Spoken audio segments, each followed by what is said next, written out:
wabarakatuh. Waalaikumsalam warahmatullahi wabarakatuh. Rabbi zidni ilman warzuqni rahmat Rabbi sholli sadri wa yassir li amri wahlul 'uqdatam min lisani yafqahu qawli. Yang saya hormati Ibu Kepala Sekolah yang alhamdulillah telah hadir di tengah-tengah kita.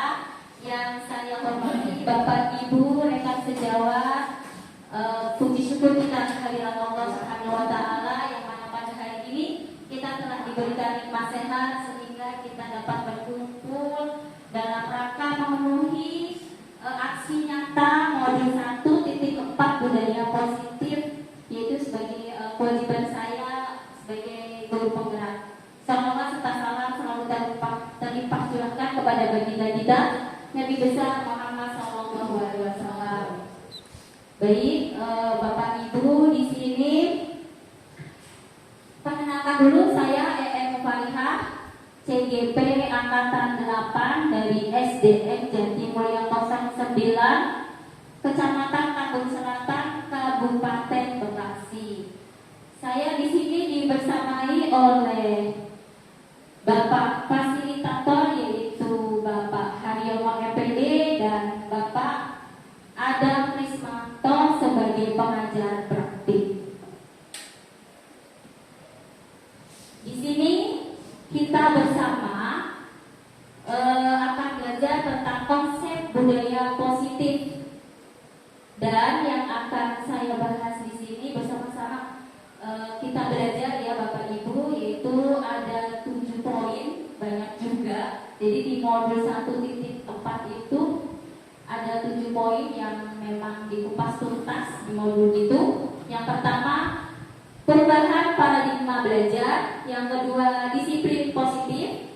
Yang ketiga, motivasi perilaku manusia. Yang keempat, kebutuhan dasar manusia. Yang kelima, posisi kontrol restitusi. Yang keenam, keyakinan kelas. Dan yang ketujuh, segitiga restitusi. Dari poin-poin ini mungkin Bapak Ibu sudah tidak asing lagi dan bisa kita lihat pada artikel-artikel di YouTube ya, atau di Google. Baik, selanjutnya yaitu pembelajaran dengan paradigma baru. Pembelajaran paradigma baru merupakan pembelajaran yang berorientasi pada penguatan kompetensi dan penguatan karakter. Jadi, kalau kita bisa pahami di sini, pembelajaran paradigma baru itu yang memang orientasinya kepada kompetensi dan penguatan karakter yang sesuai dengan profil pelajar Pancasila, atau bisa kita sebutkan dengan P3. Nah, di profil pelajar Pancasila ini ada 6 dimensi, yaitu yang pertama beriman, bertakwa kepada Tuhan Yang Maha Esa, berkebinekaan global, bergotong royong, kreatif, benar, kritis, dan mandiri. Dari ke-6 dimensi ini dalam pembelajaran itu harus kita terapkan sehari-hari di kelas. Jadi kita bisa ambil, kita sesuaikan dengan pembelajaran yang akan kita sampaikan dari 6 dimensi ini. Selanjutnya, disiplin positif. Makna kata disiplin dimaknai menjadi suatu yang dilakukan seseorang pada orang lain untuk mendapatkan kepatuhan. Jadi disiplin itu identik dengan kepatuhan yang harus kita lakukan, dan akhirnya di dalam diri kita itu timbul ketidaknyamanan karena paksaan. Ya kan? Biasanya seperti itu. Nah, di sini ada Diana Bose menyatakan bahwa kata disiplin berasal dari bahasa Latin disiplina, yang artinya belajar.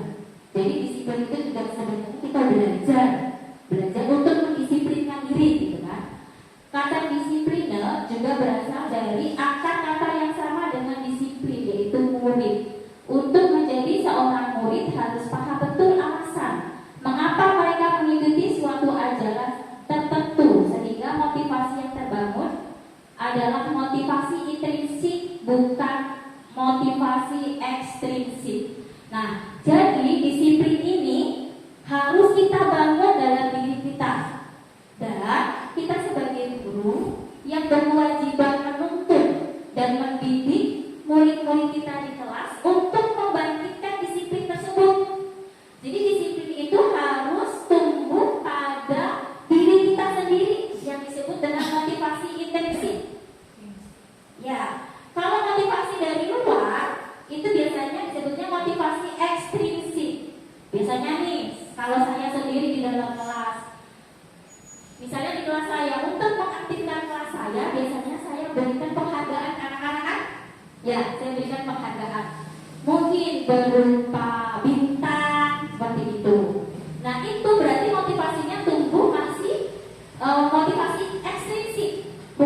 motivasi intrinsik sehingga keyakinan itu akan berjalan dengan seirama karena memang kita dan murid kita sama-sama meyakini seperti itu. Nah, dalam disiplin positif itu terdiri dari hukuman, konsekuensi, restitusi. Nah, kata hukuman itu udah gak asing lagi ya. Sering banget itu kita mendengarkan hukuman. Nah, konsekuensi mungkin juga udah pada paham konsekuensi. Restitusi itu apa? Nah, restitusi ini mungkin menjadi sebuah opini baru buat kita, apa sih restitusi gitu kan. Nah, kalau hukuman ciri-cirinya sistem tidak akan berjalan bila murid tidak takut. Jadi kita membuat peraturan kelas tidak akan berjalan dengan baik, ya kan? Kalau murid itu nggak takut sama kita, sama gurunya, ya nggak? Ya kan? Nah, itu berarti sebenarnya kita lagi menghukum anak kita, gitu, ya. Nah, ciri-ciri konsekuensi memerlukan pengawasan yang intens. Jadi anak murid kita di dalam kelas itu harus sering kita ingatkan. Nah, kamu sebaiknya seperti ini, begitu. Ya, jadi konsekuensi maksudnya kita harus melakukan pengawasan yang rutin seperti itu. Kemudian kalau restitusi itu yang paling bagus. Jadi kita dan murid kita sudah tumbuh dengan sendirinya rasa disiplin itu. Murid belajar tanggung jawab untuk perilakunya. Jadi dia paham betul apa yang dilakukan dan tujuannya untuk apa. Itu disebutnya restitusi. Kemudian yang kedua, mendorong menyalahkan diri. Nah, biasanya hukuman itu anak itu mendorong menyalahkan diri sendiri. Biasanya kan habis kita hukum, dia merasa, oh iya saya seperti ini, memang saya seperti ini loh, kan gitu. Karena itu dampaknya akan lama. Kalau hukuman itu akan berdampak pada anak itu lama sampai dia dewasa, pasti itu. Ya, kalau restitusi di sini tuh kita seperti apa ya? Mengarahkan, betul Bu, mengarahkan. Jadi selalu mengingatkan seperti itu ya Bu, mengingatkan terus gitu. Mas sebenarnya anak-anak seperti itu karakternya, harus kita selalu ingatkan. Nah, di sini restitusi mendorong kepatuhan. Jadi karena kita sering mengingatkan secara tidak langsung di daya ingatnya, di pola pikir anak-anak, oh iya memang ini harus dilakukan seperti itu. Kemudian mendorong disiplin positif. Jadi restitusi itu memang karena sudah bangkit dari jiwanya sendiri dan kita sebagai role model, kan sebagai contoh anak-anak ya. Jadi mereka akan tumbuh dengan sendirinya rasa disiplin itu. Peraturan dibuat oleh guru. Nah, biasanya hukuman ini kita yang buat, Bapak Ibu, tanpa kita mengajak murid kita untuk bekerja sama membuat keyakinan. Ya, jadi kita yang buat. Ayo, gini kita yang buat. Nanti anak-anak harus mengikuti tanpa kita melakukan persetujuan terlebih dahulu. Iya, satu arah. Konsekuensi mencoba mengontrol anak, yaitu mengarahkan ya Bu. Restitusi murid paham bahwa dibuat oleh murid. Kalau restitusi itu dibuat oleh murid. Jadi keyakinan kelas itu memang kita ajak anak-anak kita, murid-murid kita di dalam kelas untuk membuat keyakinan. Jadi kita sepakati, setelah kita sepakati bersama nanti boleh tanda tangan di situ. Yang terakhir, menciptakan kontrol anak dengan penguatan negatif. Biasanya ini ancaman. Kalau kamu tidak begini, kamu nanti seperti ini. Nah gitu ya, hukuman itu. Dan nanti berdampak lama pada diri anak kita. Kemudian kalau restitusi, ciri-cirinya mencoba mengontrol anak dengan penguatan positif. Jadi kita berikan penguatan kalimat-kalimat yang baik. Kan kita sekarang memang nggak boleh ya. Kita menghardik anak. Kamu nanti jadi begini-begini, gitu kan? Memang itu udah ayatnya kita gunakan lagi. Kalau restitusi, murid paham bahwa dirinya yang memegang kendali kontrol. Ini udah tingkat tinggi lah gitu, pemahaman tentang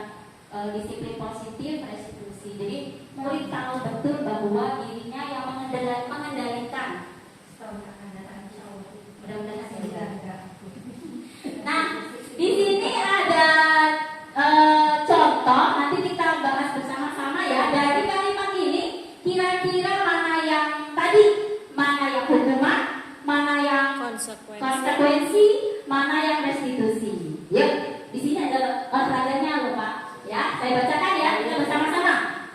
Mencatat 100 kali di dalam buku kalimat. Saya tidak akan terlambat lagi. Ini biasanya pembiasaan saya dulu waktu sebelum mengikuti guru penggerak. Hukuman itu hukuman. Karena terlambat ke sekolah. Hukuman. Kira-kira apa Bu Susi? Ya udah jelas sesuai dengan hukuman. Konsekuensi. Kenapa Ibu milih konsekuensi? Iya, kalau kamu terlambat berarti kamu terlambat lagi kamu Iya. mencatat 100 kali dan berjanji. Ah, Itu konsekuensinya Pak. Iya. Supaya kita terlambat dari 100 kali. Supaya kita terlambat Iya. dari tahu dari tahu kalimat saja. konsekuensinya. Ya. Ah, ya Allah, aku mau Tepuk tangan. Lanjut. Lari mengelilingi lapangan basket 2 kali karena terlambat hadir di sekolah. Pak ini Hukuman itu, Bu. Kalau ada saya hukuman. yang fisik ya biasanya ya. fisik soalnya. Oh. Kemudian membersihkan coretan yang dibuatnya di meja tulis. Konsekuensi. Murid diminta untuk push up 15 kali karena tidak menggunakan masker di sekolah. Hukuman. Berarti fisik ya Bu. Biasanya hukuman itu memang identik dengan fisik biasanya. Menggantikan kertas tugas teman yang telah dicoret-coret. Konsekuensi. Hukuman atau konsekuensi nih? Nanti kita lihat. Nah, berjemur di lapangan basket pukul 12 siang karena mengobrol dengan teman. Hukuman, ya. Karena di sini kan Bu peraturannya udah jelas ya Bu. Maksudnya dia mengobrol pada saat apa? Berjemur di lapangan basket pukul 12 siang karena mengobrol dengan teman pada saat belajar atau apa gitu kan? Berarti hukuman ya. Murid diminta bertelanjang kaki sepanjang hari karena tidak menggunakan sepatu. Karena tidak menggunakan sepatu hitam sesuai peraturan sekolah. Hukuman atau konsekuensi? Konsekuensi. Karena sudah ada. Karena peraturannya sudah ada, nggak mengada-ngada seperti itu Bu. Jadi tiba-tiba ya Bu kayak tadi yang nomor 6. Ya. Kemudian berlari di depan kelas sambil mengangkat kaki satu karena tidak bisa menjawab pertanyaan. Hukuman ya Bu. Membersihkan tumpahan air di meja tulis karena tersenggol pada saat belajar. Hukuman atau konsekuensi? Konsekuensi ya. Kehilangan 10 menit jam istirahat untuk mengerjakan tugas karena terlambat datang dan tertinggal pelajaran selama 10 menit. Apa nih? Ya, konsekuensi. Ya, yang terakhir, lari mengelilingi lapangan basket 2 kali karena terlambat 10 menit untuk pelajaran PJOK. Pak Hendy, ayo. Hah? Ayo, kita lihat kalimat di kan pada pelajaran PJOK. Konsekuensinya kamu harus ini. Jadi ini kan dia karena pelajaran PJOK terlambat dia. Yang konsekuensi. Allah keren banget, tepuk tangan.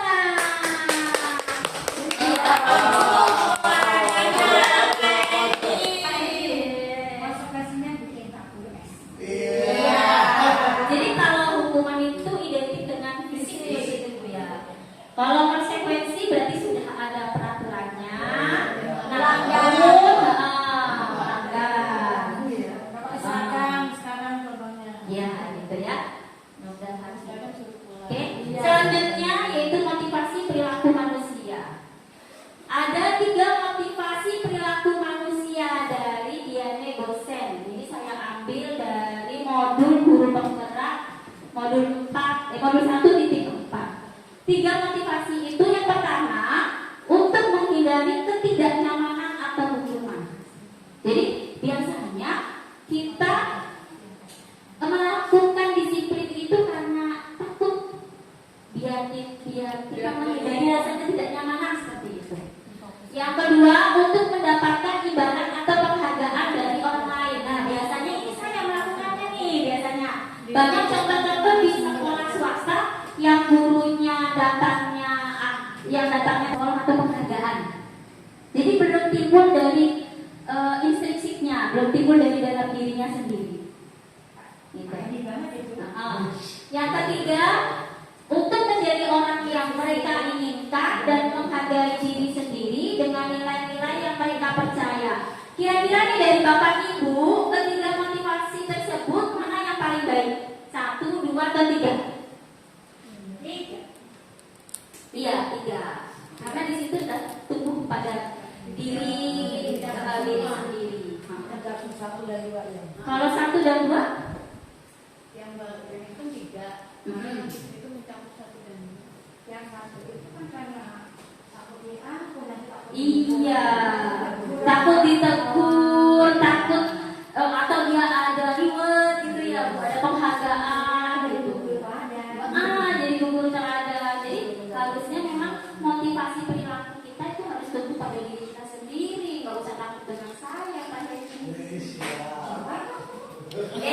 Nah di sini perbedaan hukuman dan konsekuensi. Yuk bareng-bareng. Di sini kita pahami hukuman apa, konsekuensi apa. Hukuman itu biasanya sesuatu yang menyakitkan harus terjadi. Nah itu hukuman. Kalau konsekuensi sesuatu harus terjadi. Jadi kalau hukuman itu menyakitkan, jadi kita nanti ada dampaknya untuk kita. Kemudian hukuman membuat anak sakit fisik ataupun hati dalam jangka waktu yang lama, akan berdampak dan pasti sampai dewasa. Itu mungkin ingat dulu Bu si ini begini gitu. Itu memang sudah jadi cerita lama ya Bu.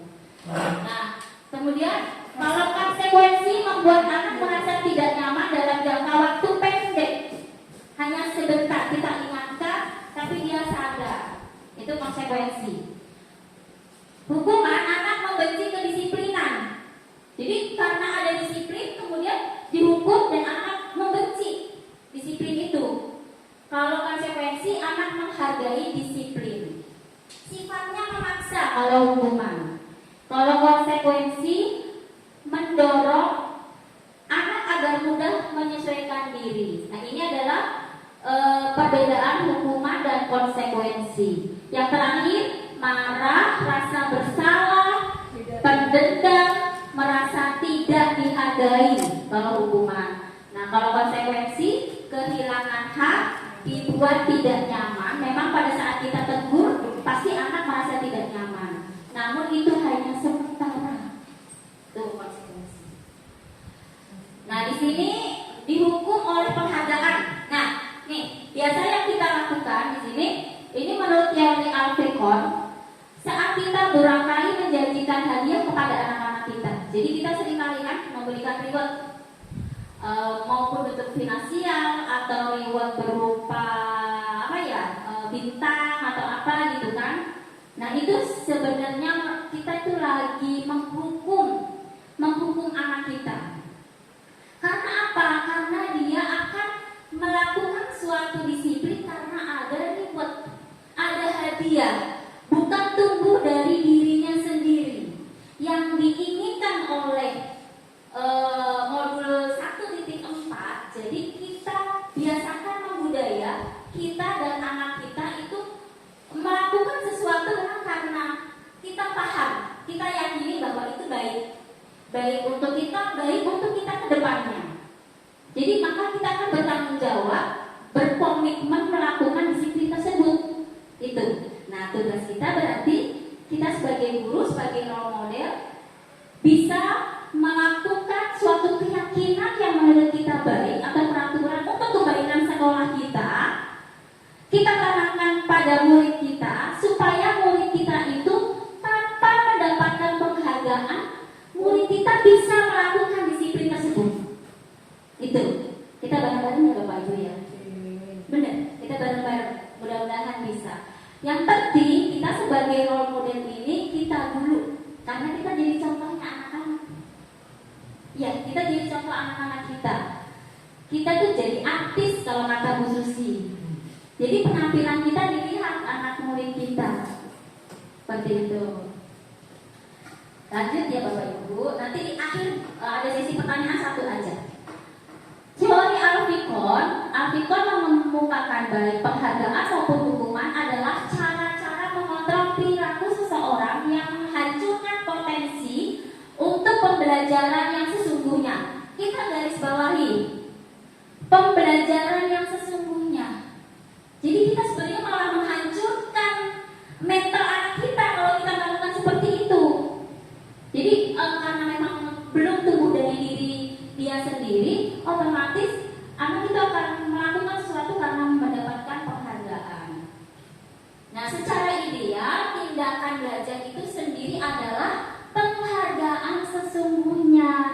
Berarti proses itu adalah penghargaan. Kita jangan mengukur anak ini nggak bisa, ini nggak bisa. Mungkin saya juga sama-sama belajar karena saya di sini juga lagi belajar. Jadi kita benahi yang memang menurut kita salah, kita perbaiki. Memang tujuannya untuk murid kita dan dampaknya akan panjang. Kita bentuk mental murid kita supaya melakukan disiplin itu dari keinginan sendiri, bukan dari penghargaan atau paksaan atau yang kita takut-takutin yang biasa kita lakukan. Ini di skip aja. Lanjut, kebutuhan dasar manusia. Nah, kita sebagai manusia ada 5 kebutuhan dasar, dan ini pasti ada pada diri kita dan diri anak murid kita. 5 kebutuhan dasar itu apa saja sih? Yang pertama, bertahan hidup. Bertahan hidup ini kita kaitkan dengan kebutuhan pokok, sandang, pangan, papan. Nah, itu kita bisa menganalisa kemampuan anak bisa dari sini, ya, kebutuhan dasar. Kemudian kasih sayang dan rasa diterima. Kalau kita nggak dapat kasih sayang, itu kita akan cari. Di kelas juga anak pasti overacting, mencari itu dengan kita karena di rumah tidak mendapatkan. Kemudian kebebasan, ya kan? Kebebasan. Sekarang sambil ngelamun, sambil mikir kita apa ya kebutuhan dasar yang memang belum terpenuhi. Kesenangan, kemudian penguasaan. Nah, nanti kita pada saat di kelas kita harus paham kebutuhan dasar manusia kebutuhan dasar murid kita yang belum terpenuhi itu di mana. Kita analisa, kemudian kita gunakan nanti selanjutnya di slide selanjutnya ada 3 restitusi yang kita gunakan untuk menyelesaikan masalah setiap murid kita jika ada masalah. Nah, kebutuhan-kebutuhan ini harus ada di diri kita. Misalnya seperti saya pada kebutuhan dasarnya kurang kesenangan. Mungkin saya di rumah lebih, apa gitu kan, lebih banyak dengan riuh pekerjaan. Maka begitu keluar, saya akan mencari kebebasan saya, kesenangan saya, gitu. Nah, anak juga begitu.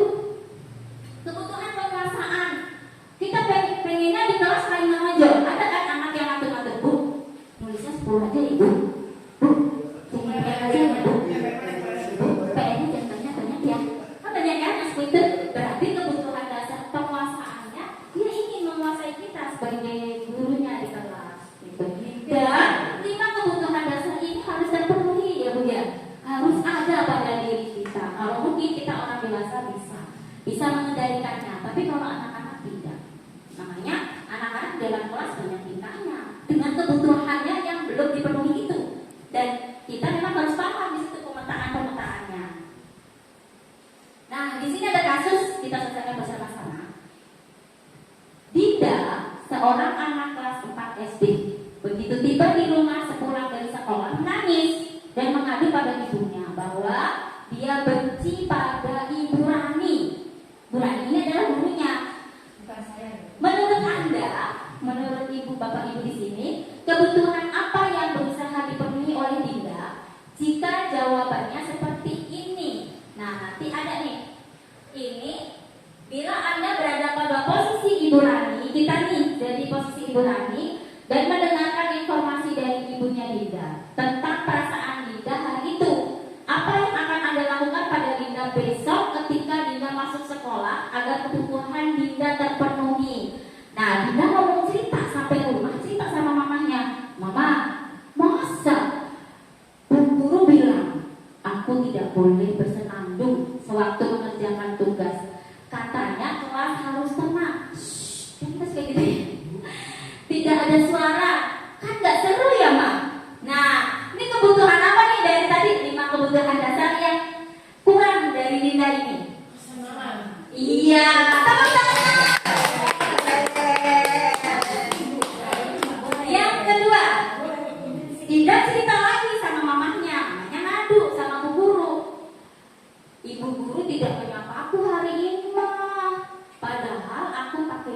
rambut baru loh. Nah, kebetulan apa? Ibu Cinta. Kasih sayang dan betul ya Allah, Bu Susi keren. Dua lagi, aku bosen masa belajarnya cuma gitu-gitu aja, dengerin ibu ngomong terus. Kebetulan apa kira-kira? Oh, kebebasan. Hah? Kebebasan atau penguasaan? Ya, kebebasan, kebebasan. Kebebasan. Dia males, dia pengen bebas, dia pengen berekspresi, maju diskusi gitu. Kan anak-anak waktu kemarin MPS juga banyak yang berisik kan pada duduk, karena dia nggak bebas, dia cuma duduk dengerin yang di depan ngomong, dia nggak bebas, jadi bosan. Nah, satu lagi, aku sebel gambarku tidak rapi, malah ibu guru nunjukin teman-temanku di depan kelas. Apa betul apa? Bukan ini ya Bu, apa? Penguasa. Nah ini tepuk tangan buat Bu Susi. Yang pertama kesenangan, yang kedua kasih sayang dan rasa diterima, yang ketiga kebebasan, yang keempat penguasaan. Jadi kalau ada anak murid kita yang memang ngatur-ngatur kita, yaitu sebenarnya kebutuhan dasarnya di rumah dia tidak terpenuhi. Mungkin di dalam kelas pun juga sama, gurunya kayo ngomong ngerangin aja tanpa mendengarkan. Benernya Bu, calon pemimpin.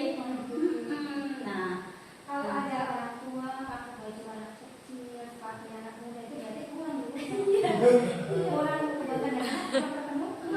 Dulu bergaya anak muda. iya.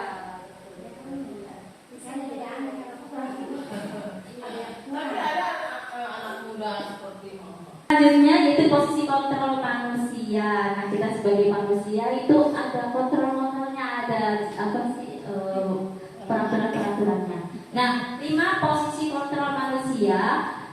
Yang pertama menghukum, yang kedua membuat rasa bersalah, yang ketiga teman, yang keempat pemantau, dan yang kelima manajer. 5 posisi kontrol ini kita gunakan untuk menyelesaikan masalah.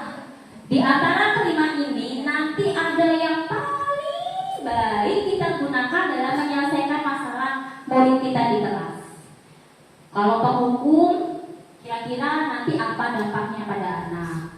Membuat rasa bersalah juga apa? Ini ada dampak ya Bu, ada dampaknya pada murid kita. Nah kalau teman biasanya kita suka ngomongnya tuh halus, terus jangan gitu dong. Iya, kasih ya Bu, nanti kalian kepala sekolah ya nak, nurut ya nak. Itu teman, itu juga ada dampaknya ya Bu. Terus pemantau, kemudian manajer itu yang levelnya udah paling tinggi. Lanjut, ini bisa kita pakai dari yang 5 posisi kontrol itu. Di sini ada kalimat contoh, nanti kita bisa kaitkan dengan yang 5 posisi kontrol tersebut. Saya kecewa sekali dengan kamu. Jadi kita mengatakan kepada murid kita, saya kecewa sekali dengan kamu. Nah, ini membuat orang merasa bersalah. Yang tadi 5 posisi kontrolnya. Kamu tidak pernah benar melakukannya. Kamu sudah saya kamu. Bahwa dengan kalimat yang gila gitu, kalimat yang benar, berarti menghukum. Kalau menghukum itu biasanya begitu. Bagaimana kamu bisa menyelesaikan masalah ini? Nah, kalau manajer biasanya itu kita diajak berdiskusi, itu manajer. Terus kalau menghukum, kamu yang paling terakhir. Kalimatnya kamu yang paling terakhir. Jadi biasanya menghukum. Cepat-cepat tak, kamu udah terakhir nih, udah pada pulang temennya, gitu kan? Kamu tidak dapat bintang jika tidak menyelesaikan tugas ini di pemantau. Nah, ini Bapak Ibu adalah keyakinan kelas.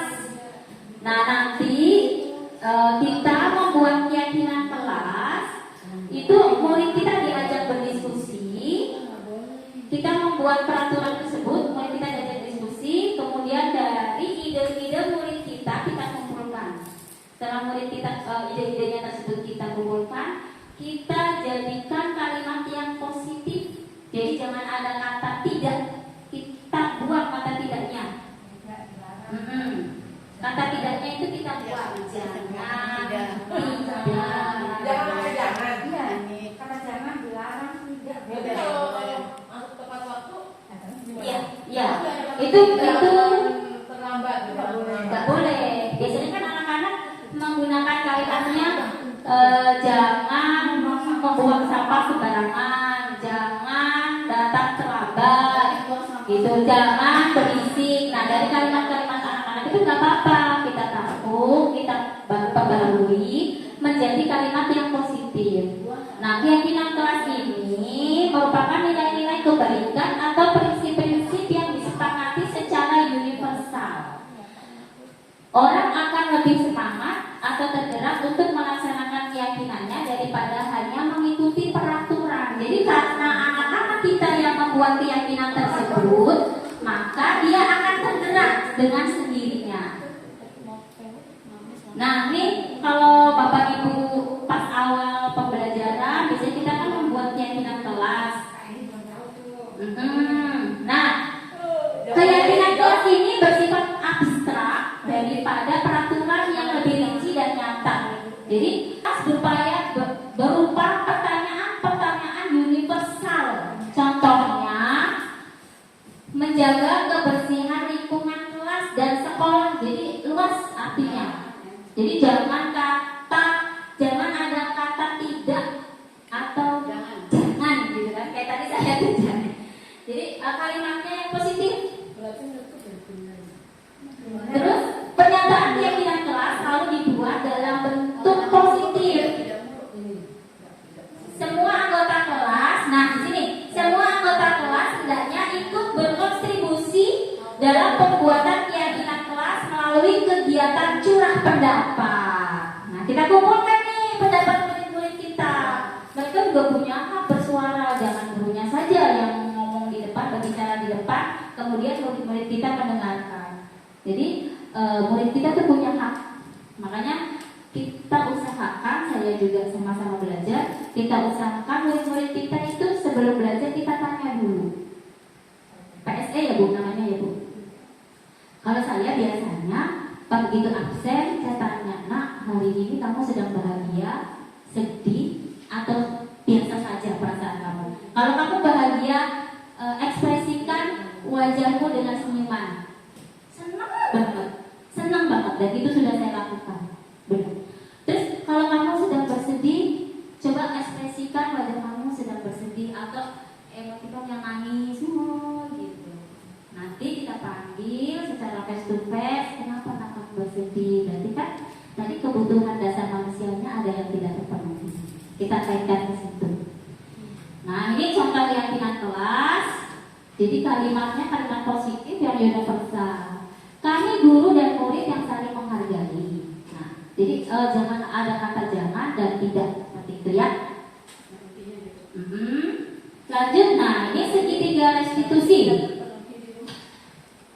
Ini adalah pokok ya Bu, cara kita menyelesaikan masalah dalam setiap kasus yang anak-anak kita alami. Nah, kita guru di kelas berkewajiban mendampingi siswa kita kalau memang ada kasus. Nah, apa sih restitusi itu? Menurut dosen, restitusi merupakan proses menciptakan posisi bagi siswa untuk memperbaiki kesalahan mereka, sehingga mereka bisa kembali pada kelompoknya dengan karakter yang lebih kuat. Restitusi dapat membuat siswa menjadi lebih mempunyai tujuan, disiplin positif, dan memulihkan dirinya ketika berbuat kesalahan. Jadi, kalau kita menggunakan restitusi, kita tidak mengejas murid kita dengan kesalahannya. Kita arahkan, kita tanya, kemudian murid sendiri yang menyelesaikan masalah tersebut. Tapi ada rumusnya nih. Nah, ciri-ciri restitusi